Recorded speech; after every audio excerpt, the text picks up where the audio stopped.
नमस्कार, मैं आपका अपना विकास लेकर के आया हूं बच्चों के विकास पे। कल जो एग्जाम हुआ था नीट 2025 और लोग बोल रहे हैं कि काफी टफ पेपर था या फिर बहुत लेंथी पेपर था। फिजिक्स काफी टफ थी, केमिस्ट्री भी अबव एवरेज थी। तो चलिए आज बात करते हैं ऐसे ही एक बच्चे और मेरा फेवरेट स्टूडेंट अमन सिंघल। तो आज अमन भी है हमारे साथ, अमन के पेरेंट्स भी हैं। तो सबसे चर्चा करेंगे हम लोग कि कैसे बच्चे की तैयारी थी, कैसे बच्चे ने अपने हार्ड वर्क किया और वो सारा। तो चलिए स्टार्ट करते हैं सबसे पहले अमन से। तो अमन बताइए, अपने बारे में कुछ बताइए। तो हेलो एवरीवन, मेरा नाम अमन सिंघल है। मैं एक बिजनेस फैमिली से आता हूँ। मेरे पापा का बिजनेस है, तो शुरू से ही मतलब ये था कि मुझे कुछ हटके करना है, तो इसलिए ही मैंने नीट और डॉक्टर की लाइफ में जाने का ऐसा सोचा। और उसके अलावा ये भी था कि पेरेंट्स का भी बहुत ज्यादा इसमें था रोल, कि पापा बहुत ज्यादा दिल से चाहते थे कि घर में एक डॉक्टर रहे, फैमिली में एक डॉक्टर रहे। तो उसलिए मतलब उसी डायरेक्शन में मैं गया भी। और उसमें कई सारी मतलब अप एंड डाउन्स तो रहते ही हैं, और जो भी मेरे साथ हुआ वो भी बहुत ही मतलब ऐसा कहूंगा कि एक ऐसी जर्नी थी, मतलब अगर मैं किसी को सुनाऊंगा तो वो भी सोचेगा भाई क्या क्या ही लाइफ रही। तो अमन ये बताओ कि कब सोचा आपने कब सोचा कि आपको नीट के लिए तैयारी करनी है या फिर डॉक्टर ही बनना है? मेरा स्टार्टिंग में तो मैथ्स का ही, मेरी मैथ्स फेवरेट भी रही। मेरे 10th में 99 मार्क्स थे मैथ्स में। तो मेरा मैथ्स का था कि मेरे को मैथ्स ही करनी है, पर पापा का था नहीं यार बायो ले, तो मैंने पीसीएम भी ली। मतलब मेरे स्कूल में मैं इकलौता था।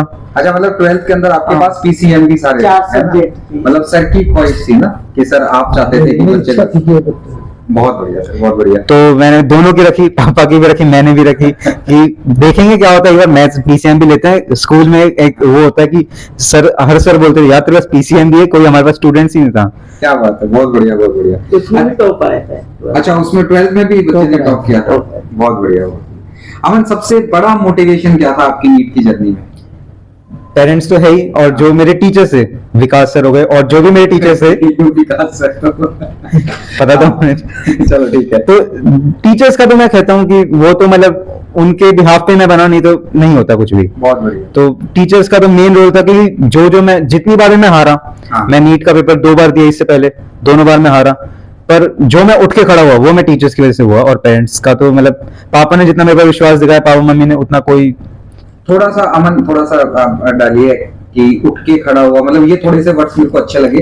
थोड़ा सा बताओ कि पीछे कैसे क्या। तो जो मेरा 11th-12th थी कोरोना, तो उसमें तो कुछ पढ़ा नहीं। मतलब जो मेरा फर्स्ट ड्रॉप था उसमें जो भी लोग थे ना, वो मतलब ऐसे थे कि मैं तो उनको साइंटिस्ट मानने लग गया था। अच्छा। क्योंकि जब मैं गया था, मैं दिल्ली गया था पढ़ने के लिए, तो उसमें वैसी हवा में था कि यार दिल्ली आए हैं पढ़ने, पेरेंट्स से इतना दूर पहली बार। और फिर वहां पे जो लोग थे उनको तो मैं साइंटिस्ट, क्योंकि जैसे फिजिक्स का एक क्वेश्चन आता तो बोलते अरे ये तो शॉर्ट ट्रिक है। मैं शॉर्ट ट्रिक क्या होती है, ये क्वेश्चन क्या है, चैप्टर कौन से, कुछ भी नहीं। अच्छा। मतलब चैप्टर के नाम तो मतलब मेरे को अभी भी तक याद नहीं है। मैं चैप्टर के नंबर भी बोलता हूँ, मेरे को अभी तक याद नहीं। तो फिर मेरे फर्स्ट अटेम्प्ट में थे 530 मार्क्स। बायो में की वजह से मैं रह गया था। बायो मैंने बिल्कुल पढ़ी ही नहीं, मतलब कुछ भी नहीं हुआ था। मतलब नीट का आप एग्जाम देने जा रहे हो और बायो आपने पढ़ी नहीं? मतलब कुछ भी नहीं था। मतलब बायो तो मेरे ख्याल से 150-200 मार्क्स थे, जो भी मतलब आ गए तो मैं तो ऐसा हो गया भाई ये कैसे आ गए। अच्छा। तो बहुत ही गंदा था फर्स्ट अटेम्प्ट। तो ऐसा था कि अच्छा नीट दिया है मैंने, ये हो गया था, अच्छा नीट कुछ होता है। और मैं नीट देख के आया हूँ, एक बार 530 मार्क्स है। फिर मैं यहाँ पे कोचिंग करी, तो जब यहाँ पे कोचिंग पे करा तो फिर यहाँ से थोड़ा मैं ये कहूँगा कि हाँ इतना स्टेबल था कि ठीक है, पता था कि ऐसे ऐसे कुछ कुछ होता है।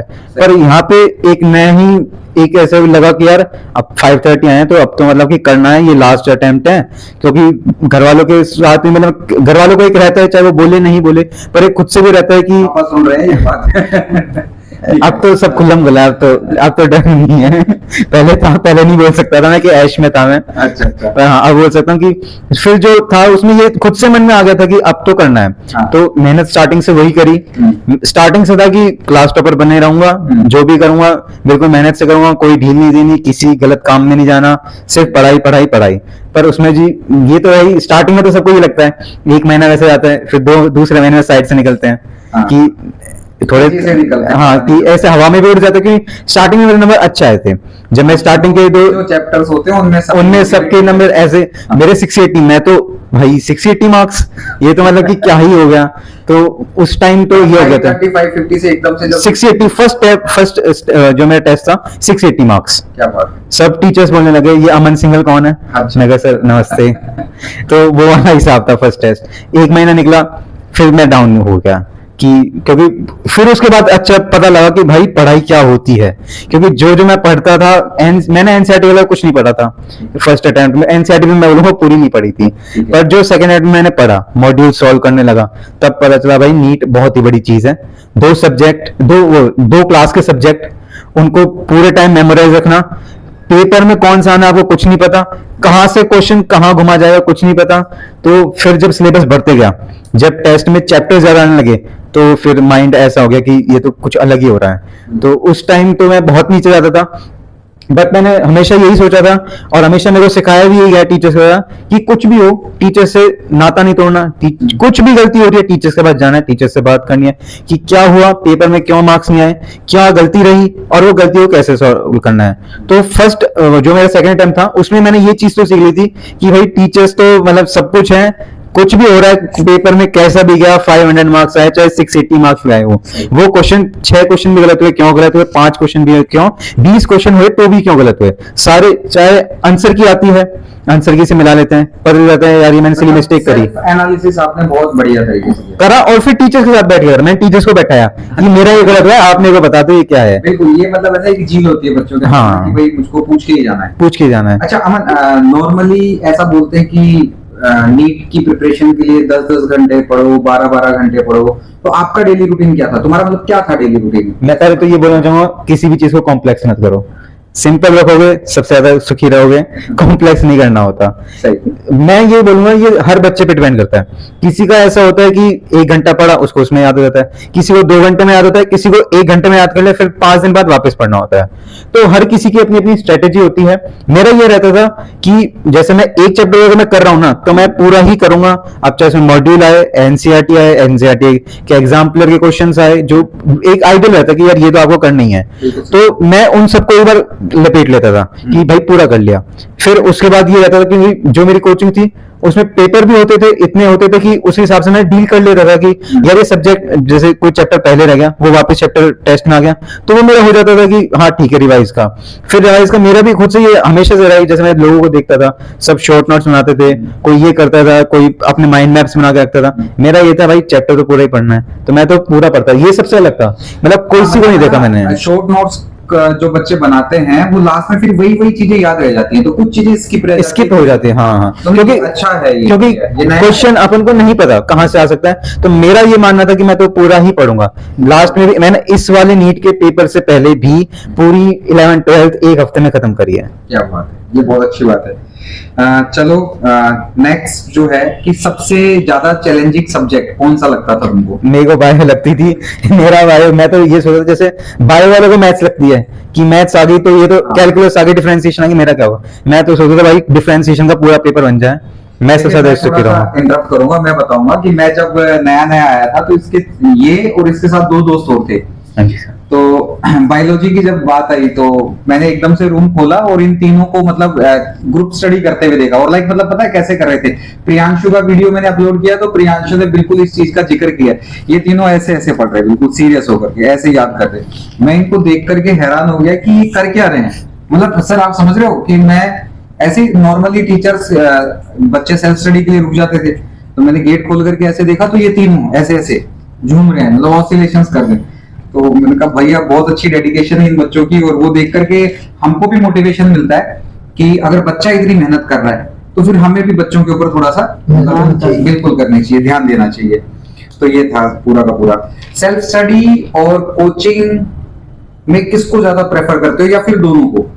मैं तो दोनों को, मैंने जो करा मैं तो दोनों को ही करा, बट ये भी मैं वापस बोलूंगा सब पे डिपेंड करता है। अगर आपकी 11th-12th अच्छी हुई है, आपके पास एक मार्गदर्शन है कि भाई ऐसे ऐसे करना होता है, नीट में ये स्टेप्स लेने होते हैं, कोई शॉर्टकट है नहीं नीट का, कुछ भी शॉर्टकट नहीं है, कोई एक हफ्ता 1 महीना पढ़ के नहीं होता पास। एक पूरा बिल्डिंग ब्लॉक जैसे अपन बोलते हैं पिरामिड बनता है तो पूरा टॉप तक वैसे ही लेके जाता है।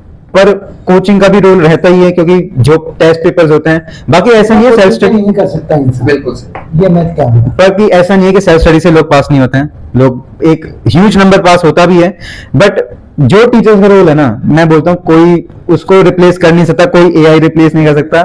सबसे सेफ जॉब टीचर की है, कोई रिप्लेस नहीं कर सकता उसको। चलो, ये तो थैंक यू अगर तुमको ऐसा लगता है तो। हाँ जी सर। बिल्कुल बात है भी ऐसी।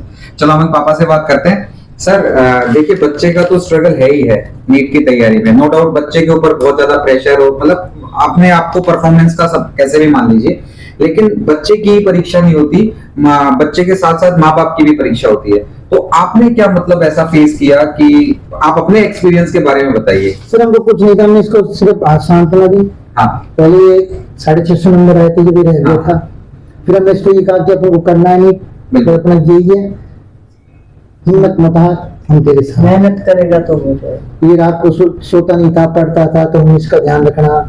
हाँ, मतलब आप कैसे ध्यान रखते थे थोड़ा सा? भाई हम सोते रहते थे, चोरी छुपे देखता रहता था, ये पढ़ रहा है, क्या कर रहा है, इसको क्या चीज जरूरत है, क्या नहीं है, इस तरह से। मतलब आप देख रहे हैं कि पेरेंट्स चोरी छुपे देख रहे हैं बच्चे का। देखिए, हर बच्चा अनमोल होता है हर पेरेंट्स के लिए, तो पेरेंट्स भी बहुत सफर करते हैं कि अगर बच्चा पूरी रात पढ़ रहा है, एक तो आपको जॉब पे जाना है, पूरा बिजनेस संभालना है, और उसके बाद फिर बच्चे की निगरानी भी करनी है। निगरानी इन द सेंस कि बच्चे को कोई तकलीफ तो नहीं है, तो चोरी छुपे मतलब देखना। बहुत सही बात है सर, ये बहुत स्ट्रगल रहता है पेरेंट्स का भी बच्चे के साथ साथ, और एक सपना होता है बच्चे का ही नहीं, पेरेंट्स का भी होता है। तो सर सर जो मेरे लिए, जो आपने भी सुना, जो नहीं जाना चाहता था नीट के अंदर, जी, आपकी उम्र के अंदर होता है कि मैं मूवी भी देखूं, मैं सॉन्ग्स भी सुनूं, मैं पार्टी करने दोस्तों के साथ बाहर भी जाऊं, घूमने फिरने जाऊं, तो इन सब चीजों को कैसे मतलब मैनेज किया तुमने? मैंने पहले साल ही इतना कर लिया था कि मेरे को पता था कि दूसरे साल में ये सब गलत है, कुछ इन सब का रोल नहीं है। हाँ। क्योंकि जो मैंने दिल्ली में दोस्त बनाया,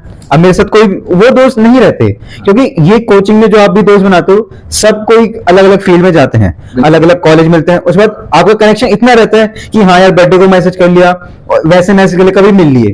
तो दूसरे साल में मेरे को पता था कि यार ये सब करनी होती है, एक लाइफ का पार्ट होता है, आप कुछ सीखते भी हो, कुछ एक मेमोरी बनती है कि हाँ यार अपन ने वो करा, बट एक हद तक ही होना चाहिए, हर एक चीज लिमिट में ही अच्छी लगती है। बिल्कुल सही और बात है। मैं जो भी करता था वो एक लिमिट में था कि यार, मतलब मैं अपने टाइम के हिसाब से देखता था, अगर मैं 2 घंटे वेस्ट करा तो 2 घंटा एक्स्ट्रा पढ़ लो, मैनेज है, कोई टेंशन नहीं लेनी होती। 2 घंटे अगर आप दे रहे हो तो 2 घंटे आप निकालो कहीं से भी। अमन, कभी मतलब प्रिपरेशन के दौरान गिव अप वाली फीलिंग नहीं आई कि यार बहुत हो गया यार, कितना मतलब पढ़ूं मैं, नहीं लाइक ऐसा कुछ आया था फेस कोई? जब 2024 में मेरे 650 नंबर आए, मैं बिल्कुल उस वक्त तो ये हो गया था कि यार अब मैं कैसे ही कर लूंगा 650 नंबर, मतलब था। हाँ, उस टाइम अगर मैं बोलता हूँ आप कि 2024 में जब मैंने पेपर दिया था, मेरे 650 नंबर आए, तो आप मेरे से पूछते, मैं बोलता सर ये तो 700 नंबर में लेके आता। अगर मैं उस वक्त मतलब जल्दबाजी नहीं करता, कुछ भी नहीं करता, 700 नंबर थे सर मेरे।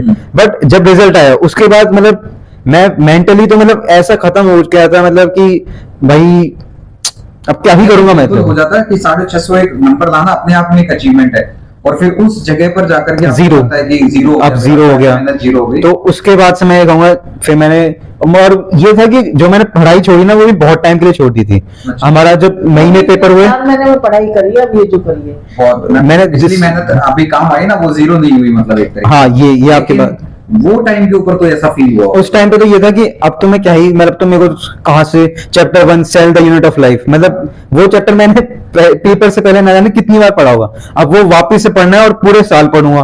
तो मतलब ऐसा हो गया था, अरे यार भाई कितना पढ़ना है अभी तो बहुत ही उस टाइम तक बहुत था। फिर 2 महीने तक बहुत रहा। जनवरी के बाद मैं बोलूंगा कि उस टाइम मेरा हो गया था कि अब तो आर्या पार है, अब तो लेके आने नंबर, अब कुछ नहीं है, जो था ठीक है पर अब मेरे को करना है। तो ये सब रहा सर। जब जैसा बच्चा इंसिडेंट शेयर कर रहा है, तो उस वक्त मैम आप भी बताना कि आपने कैसे इसको पुशअप किया, कैसे आपने इसको संभाला और इसको वापस मोटिवेट किया? हमने कहा गिर के ही उठता है इंसान, बहुत बढ़िया, बहुत अच्छी और बात। आगे बढ़ना ही है, और इसको काफी संभाल कर मेहनत मत हार। क्योंकि ये जो सिचुएशन है ना 650 नंबर से फिर से अपनी वापस, इसने कहा था मैं दोबारा कैसे पढ़ूंगा, मैंने पढ़ना पड़ेगा, मेरे लिए पढ़ना पड़ेगा। बताइए, ये इससे बड़े बहुत बढ़िया सर, बहुत बढ़िया। और सर जब ये कभी आपके पास आता था कि पापा, मतलब सभी बच्चों के साथ ऐसा होता होगा कि पापा होगा कि नहीं होगा, तो ऐसी सिचुएशन में इससे मेहनत करेगा तो होगा तेरा। अच्छा, मतलब आप हमेशा इसको मतलब ये था हाँ। कि अपने भाग्य में होगा तो होगा, और तो मेहनत करता रहेगा तो एक दिन मेहनत का फल आएगा। अच्छा सर, जैसे नीट का इस बार का पेपर हुआ है ना, बहुत बढ़िया, आपने बहुत मोटिवेट करा बच्चों को। तो मैं आपके मोटिवेशन और बच्चों के सपोर्ट को, जैसे आप बच्चे को जितना आपने सपोर्ट किया, ये जो अभी नीट का जो एग्जाम हुआ है, इसमें बहुत सारे बच्चों के साथ मतलब ऊपर नीचे हुए हैं नंबर, तो इस सिचुएशन में पेरेंट्स का क्या रोल रहना चाहिए उन बच्चों के लिए? पेरेंट्स का ये रोल रहना चाहिए, अपने बच्चे को सांत्वना देनी चाहिए, जी। और मैं तो यही कहूंगा बच्चे का हौसला अफजाई करते रहना चाहिए। एक मौका अगर कोई बच्चा आसपास है तो उसको वापस मिलना चाहिए, वापस करना चाहिए, है ना? बिल्कुल, बहुत सही बात है। अच्छा अमन, स्ट्रेस को कैसे दूर किया? क्योंकि नॉर्मली स्टूडेंट लाइफ में स्ट्रेस आ जाता है, और आजकल तो नए वर्ड्स और आगे की एंजाइटी हो रही है, स्ट्रेस हो रहा है। हालांकि तुमको तो नहीं होता होगा शायद, देख के मेरे को ऐसा लग रहा है, बट होता सबको है, होता सब। है ना? तो फिर वो कैसे दूर किया बेटा? जो मेरा 2024 का मैंने पेपर दिया था, उससे पहले जो मेरा स्ट्रेस था वो ये था क्या मैं कर सकता हूँ क्या, क्योंकि उस टाइम जो मैं पहले करके आया था, उसके बाद जो मेरी पढ़ाई थी वो मैं मानता हूँ कि वही मेरा था कि उसमें मेरे को बहुत मेहनत लगी थी। तो उस टाइम जो डिप्रेशन या फिर एंग्जाइटी या फिर जो भी आप कह लो, मेंटल में ऐसा मेंटल इलनेस ऐसी होती थी कि यार मैं क्या करूंगा, कहीं उस टाइम जाके मैं सब कुछ भूल जाऊं, उस टाइम जाके मैं ओएमआर गलत कर दूं। मैं एक ओएमआर मैंने सोचा कि यार ये क्वेश्चन बाद में करूंगा, ओएमआर भरी और ओएमआर गलत भर गई। तो ये चीजें रहती थी। पर जो इस टाइम का था वो ये था कि अपने माइंड को संभालना है कि हारा नहीं है, मैं हारा नहीं हूं, ये संभालना था मेन। क्योंकि मेन मेरा ये था कि यार 650 नंबर लाके वापस जीरो, मैं सभी जो भी मेरे साथ के थे उनके साथ वापस वही बैठना, क्योंकि वो फेज में देखना ही नहीं चाहता था। जब मेरे 650 नंबर आए थे उस वक्त, उसके एक महीने तक मैं इतना हवा में था, इतने मौज मस्ती करी थी कि मैं भूल गया था कि पढ़ाई क्या होती है। नीट यूजी देना नहीं, नीट पीजी देंगे अब तो अपना क्या मतलब नीट यूजी से। बट मैं ये भी कहूंगा हवा में कभी नहीं आना चाहिए, है ना? मतलब ओवर कॉन्फिडेंस वगैरह बहुत ज्यादा हो गया था वो उस वक्त। और मैं तो मानूंगा बनता भी था, 650 नंबर लेके आया था, मैं तो बोल गया था कि बस नहीं, हाँ राजा, बिल्कुल कि हाँ सर अपनी मानना भी चाहिए कि बट मैं ये बोलूंगा कॉलेज मिल जाए तब तक हारना नहीं है। काउंसलिंग बहुत लंबी होती है, और मैं बोलता हूँ काउंसलिंग में इतने फ्लॉज होते हैं ना कि आप कुछ बच्चे ऐसे निकल जाते हैं जिनका पता भी नहीं होता वो निकल सकते हैं। स्पेशल स्टे वैकेंसी राउंड सबसे लास्ट में होता है। कुछ सीट ऐसे आती है कि आपको पता भी नहीं होता उस कॉलेज की, एम्स देवगढ़ किसी की, कहीं से क्या सेट है। काउंसलिंग का बहुत बहुत इंपॉर्टेंट रोल होता है बेटा। काउंसलिंग लास्ट तक आपको वेट करना है। मैंने ऐसे ऐसे बच्चे देखे हैं जो लास्ट तक काउंसलिंग में रुके रहते हैं और उनको कॉलेज मिल जाता है। मगर काउंसलिंग करने में इतना जरूर कहूँगा सर जी। इससे जो गलती हुई थी, हाँ। इसको कॉलेज पिछले साल मिल जाता। हाँ हाँ, वही मैं आ रहा था अगले क्वेश्चन पे कि 650 नंबर के इसको बाद कॉलेज मिल जाता। इसके जो डॉक्यूमेंट्स मेरे जो वहां पे ये था राजस्थान की काउंसलिंग में, उन्होंने ये गड़बड़ करी थी, मैं तो बोलूंगा गड़बड़ी थी। कि जब उन्होंने फर्स्ट सर्कुलर निकाला था उन्होंने साफ साफ लिख दिया था इस बार कोई ऑफलाइन काउंसलिंग नहीं होगी, सारा ऑनलाइन रहेगा। जो पहले होता था वो अलग था। अब सारे डॉक्यूमेंट्स उन्होंने बोला था कि डॉक्यूमेंट्स हम लास्ट में जमा करेंगे जब आपकी कॉलेज में अलाउड हो जाएगा। जब स्पेशल स्टे वैकेंसी राउंड हुआ तो वहां पे सीट आई थी, उन्होंने उससे पहले एक सर्कुलर निकाला जिसमें उन्होंने सबसे लास्ट पेज पे उन्होंने लिख रखा था जैसे हैंडीकैप पे लिखते हैं पीडब्ल्यूडी के लिए कि उनको डॉक्यूमेंट जमा करवाना है, उसके जस्ट नीचे लिखा था नोट कि सभी स्टूडेंट्स को जिनको काउंसलिंग पार्टिसिपेट करना है उनको डॉक्यूमेंट जमा करवाना है। मैंने वो नहीं पढ़ा था, तो ये मेरी सबसे बड़ी भूल थी। इसकी कॉलेज आ जाती। तो आप लोग भी सुनिए डॉक्यूमेंट्स और जो भी जो वहां से जो आता, मैं तो ये कहूंगा सर जो भी वहां से गाइडलाइन आती है आराम से पढ़े, अपने पेरेंट्स को पढ़ाए, पेरेंट्स के नहीं बैठे तो अपने मिलने वाले को कुछ समझदार उसको एक बार नहीं 4 बार पढ़ा के जब अपना काम आगे का बढ़े, मतलब उसको गाइडलाइन को पूरे ढंग से पढ़े और समझो उसको क्या कह रहा है। बिल्कुल सही बात सर, क्योंकि जल्दबाजी ना करें कि हाँ नहीं वही कब हुई है तो मेरे बेटे की तरह ठगा सकता है। जी जी, जैसा अमन के साथ हुआ ऐसा भगवान ना करे किसी के साथ हो। अमन ने तो फिर भी खुद को संभाल लिया, लेकिन बहुत बच्चे बहुत हाईली डिमोटिवेटेड हो जाते हैं इन सब चीजों से। सर मैं आप लोगों से पूछना चाहता हूँ कि आप लोगों के सामने क्या समस्या आई इसकी तैयारी के दौरान? मतलब आपको कब कब क्या क्या, मतलब थोड़ा सा उसकी जर्नी के बारे में आप थोड़ा सा मेरे को बताएं। सर हमको तो ये जब हताश होता था या थोड़ा नॉर्मल होता था तो बस हम उसको ये कहते तो मेहनत करेगा तो होगा, चिंता मत करे, इस बार नहीं होता। मैं तो ये भी कहा था इस बार बनता तो ये बार भी होगा। बस इतना सपोर्ट अगर पेरेंट्स का मिल जाए तो फिर तो बिल्कुल होता हमको ही। ये नहीं था कि हमने इसको ये नहीं कहा कि तू टूटेगा। और आप अपने इमोशंस को कैसे बैलेंस रखते थे कि भाई मेरा बेटा इतनी मेहनत कर रहा है, इतना सर मैं सब कुछ अब कर बैठा हूँ ना, हाँ। मैं बाहर चले जाऊंगा। अच्छा ठीक ठीक है सर। अमन आप बताओ, आप क्या फील करते थे? फीलिंग मेरे माइंड में हमेशा बैक ऑफ द माइंड ये रहती थी कि कभी भी पेरेंट्स को ऐसे लेट डाउन नहीं करना, क्योंकि मेरी तो कुछ भी इज्जत नहीं है, मैं तो अभी 12th पास ही कहलाऊंगा। बट जो पापा की वो है कि कोई भी रिश्तेदार पूछता है, रिश्तेदारों का हम कहते हैं कि कोई फर्क नहीं पड़ता, बट पापा से बार बार क्वेश्चन करेंगे कि क्या हुआ लड़के का, क्या हो रहा, कि काउंसलिंग में बैठा था 650 नंबर आए थे, क्या हुआ। तो इस क्वेश्चन को थोड़ा सा और, क्योंकि इस टाइम के ऊपर क्या होता है कि रिलेटिव्स, आपके आसपास के रहने हाँ, वाले, सब गांव के पूछते लोग, तो ये जब पूछते हैं तो सर जब आपसे भी ऐसा पूछा गया होगा, मैम आपसे भी पूछा गया, तो फिर आपने क्या कहा, क्या रिप्लाई दिया? हमने कहा नहीं हुआ, अच्छा, कोई बात नहीं, और बेटे से कोई बात करने की जरूरत नहीं, अगली बार हो जाएगा। देखिए बिल्कुल ऐसा ही रहना चाहिए आप लोगों को भी, कि बिल्कुल दरकिनार करिए, क्योंकि मेहनत आपके बच्चे ने करी है, सफर आपने किया है, और मंजिल भी आपके बच्चे को मिलेगी। किसी तो मैंने अपने कारण बच्चे से किसी की बात नहीं कराई थी, हाँ। और साथ मना कर दिया मेरे बेटे से कोई बात करने की जरूरत नहीं, उन्हें तो कोई दिक्कत नहीं है, हाँ बिल्कुल, अगली बार दोबारा मेहनत करें। इसलिए मेरे से कहा भी था कि आप इसको क्या बोलते डोनेशन देके इसको करा लो, मैंने कहा नहीं, हम मेहनत करके ही आएंगे। डोनेशन कराना का तो सबसे पहले करा देते। हाँ बिल्कुल हमारी सही बात, गुंजाइश में नहीं थी इतनी, जी जी और हमने कहा कि नहीं, बिल्कुल। कि हमारे बच्चे में हुनर है, जो 650 नंबर लेकर आए हैं। मैं तो कहता था मेरे को तब भी है कि 700 नंबर लाए। सर उन पेरेंट्स के लिए मतलब क्या कहना चाहेंगे जो आस पड़ोस और रिलेटिव्स की बात सुन के बच्चों को ताना मार देते हैं? सर या उनका फिर तो कुछ भी नहीं हो सकता, उनको तो अपने ऊपर भी कॉन्फिडेंस रखना पड़ेगा कि मेरे बच्चे से नहीं, अपना किसी की सुननी ना कुछ करनी, बस अपने को तो अपना काम करना। धैर्य के साथ सारी चीजों को संभालना पड़ेगा, बिल्कुल, क्योंकि वही जैसे स्टार्टिंग में हमने बोला था कि सपना आपका भी है, सपना बच्चे का भी है, तो मेहनत बच्चे की पूरी है ही, तो ये चीजें हैं नहीं। बिल्कुल मैं समझ गया सर, आपने बहुत अच्छा किया और बहुत बढ़िया एडवाइस दी। लास्ट में समअप करेंगे, अब मैम आपको कैसा लग रहा है? जैसे मतलब आपको लग रहा है कि अमन का लगभग काफी अच्छे मार्क्स? सर मैं तो अभी भी ये कहूंगा, जिस दिन कॉलेज मिल जाएगा उस दिन बताएगा। वो कहावत है ना कि दूध दूध का जला हुआ का छाछ को भी फूंक पीगा। मैं बिल्कुल, अभी बिल्कुल, कुछ भी नहीं कहूंगा। नहीं सर, बहुत बढ़िया मिलेगा अमन को कॉलेज, और काफी अच्छे मार्क्स आ रहे हैं अमन के। अभी एनटीए की जब आंसर की और जब रिजल्ट आ जाएगा तो हम एक बार फिर से अमन के साथ कोऑर्डिनेट करेंगे, फिर आपको बताएंगे। बट तब तक अमन ने कहा है कि सर आप नंबर डिस्क्लोज नहीं करेंगे, तो मैं बिल्कुल नहीं करूंगा नंबर इनसे हमने डिस्क्लोज। कभी सिर्फ पूछा नहीं। हाँ, मतलब इवन अमन ने ना पेरेंट्स को भी अपने नंबर नहीं बताए। नहीं बताया, मैं नहीं बताऊंगा कि अमन कोई मेमोरेबल मोमेंट मेमोरेबल मोमेंट मतलब मैं तो आपको करूँगा लास्ट में मोटिवेट किया हो? लास्ट में मोटिवेट की ये थी कि मतलब मैं कहूँगा जो मेरी जर्नी थी ना, उसमें मैंने इतने अप्स एंड डाउन्स देखे थे कि हमेशा मेरे माइंड में था कि पेरेंट्स के लिए मतलब मेरे को करना है ये, चाहे कितना भी बड़ा हो, कितना हार्ड आए, क्या मेरे को सफर करना पड़ रहा है, मेरे को कोई फर्क नहीं पड़ता। मेरे को पास होना है, मेरे को जाना है कॉलेज में। और मोटिवेट की बात ये है कि जो टीचर्स के साथ में था ना कोऑर्डिनेशन में, विकास सर से मैंने मतलब इतनी बार बात करी है सर से कि सर मेरे को ये था कि एक स्टेप लूंगा ना मैं तो बात करूंगा सर से, सर ये स्टेप ले रहा हूं मैं, आप बता दो सही है क्या। नहीं, वो थोड़ा बच्चों का रहता भी इमोशन, किसी से कनेक्शन रहता है। तो कोई चलो विकास सर के, अब जैसे मेरा ही नाम विकास है, ये मेरी ही बात कर रहा है आपसे, शर्मा रहा है थोड़ा सा, तो चलो आज मुझे भी बता दो कि कोई ऐसी बात जो, या विकास सर के साथ ऐसा मोमेंट जो बढ़िया रहा हो आपका, जो यादगार रहा हो। आपको पता ही है जो भी पापा के साथ हुआ था, एक्चुअली पापा का एक्सीडेंट हो गया था, तो उसमें पापा के लग गई थी, तो मतलब कोचिंग में सर को ही पता था, किसी को नहीं पता था वो बात।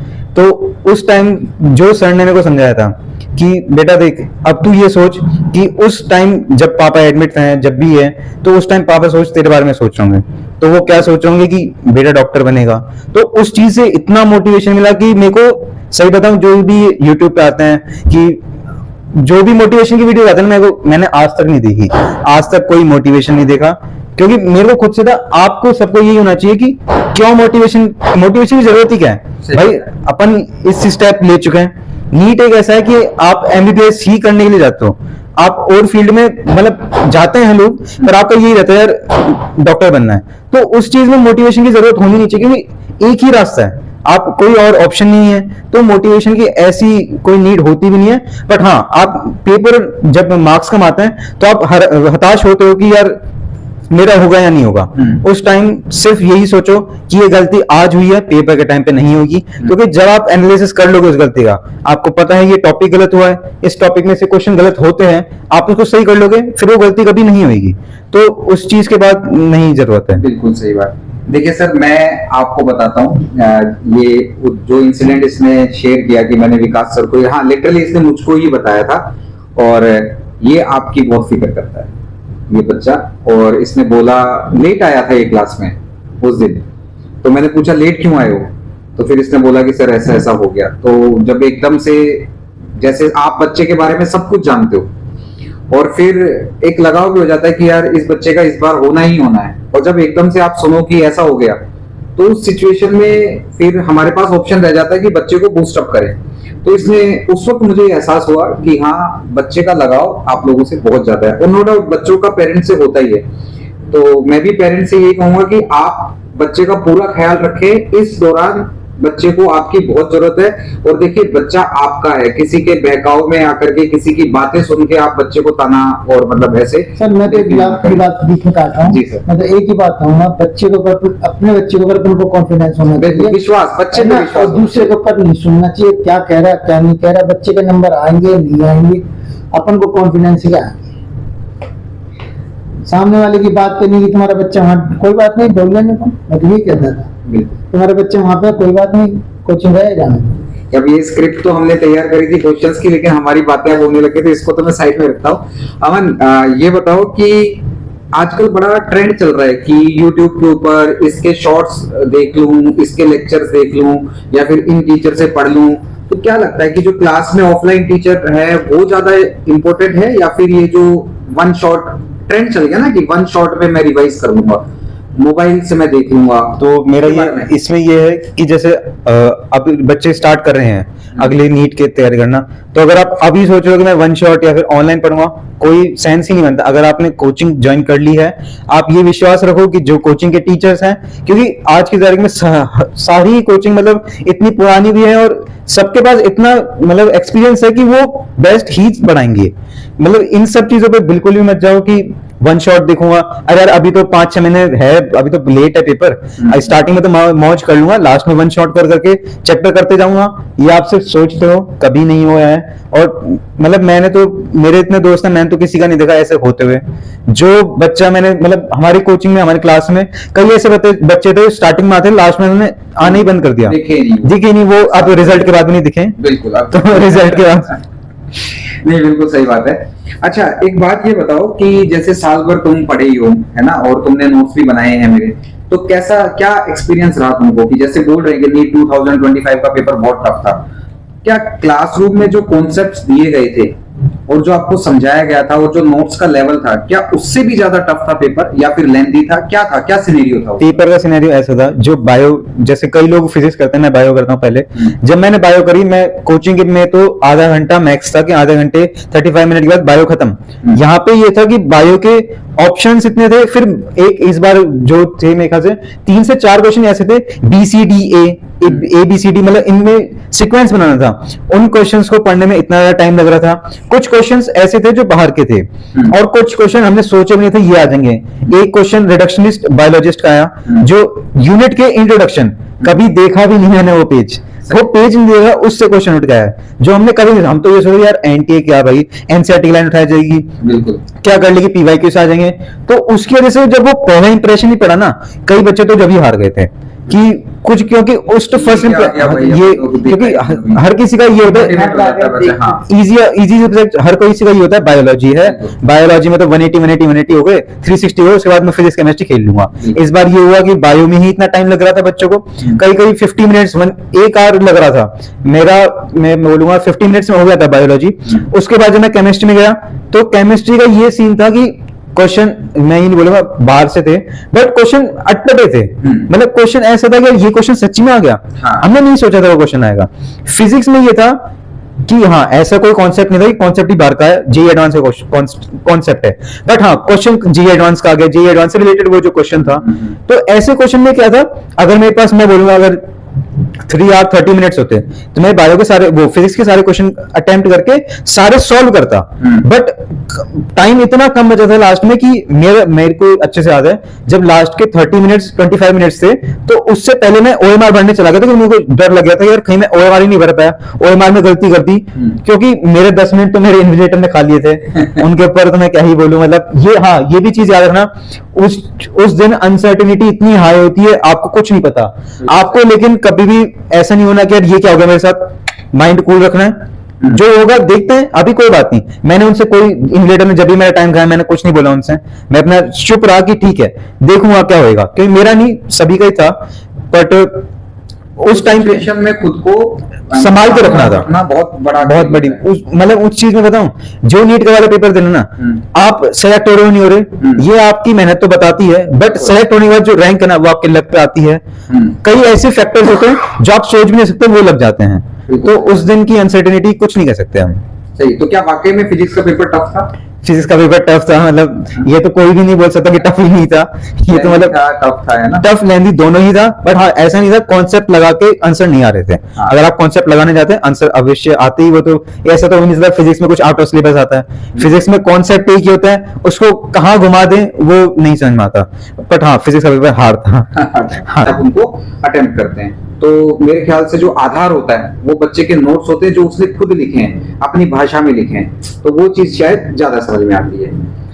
लास्ट में मैं अमन के लिए कहना चाहूंगा कि इसके लास्ट के दिनों में मैं किसी से कह के आया था, अमन खुद ही बताओ क्या कह के आए थे?